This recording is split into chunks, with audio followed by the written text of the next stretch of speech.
L'actu géopolitique du jour, c'est 300 anciens soldats colombiens qui combattent au Soudan.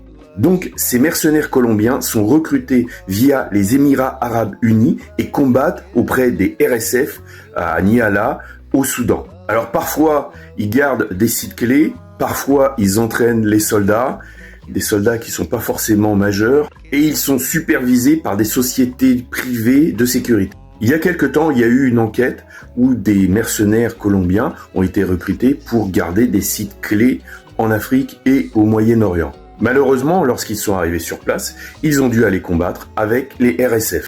Pourquoi ils recrutent des Colombiens? Vous savez que c'est la crise en Colombie.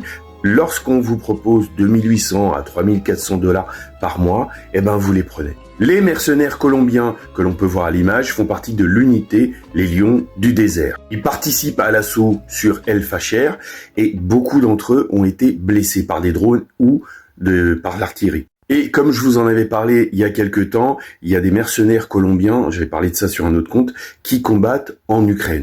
Et ces mercenaires colombiens, lorsqu'ils reviendront, ils vont transmettre ce savoir également, pas seulement à leur cartel, mais également sur d'autres théâtres d'opération. Et donc, ce qu'on peut voir en Ukraine, on le verra bientôt en Afrique. On le voit déjà avec des drones FPV filaires. Et donc, l'intensité des combats en Afrique va s'accroître, forcément.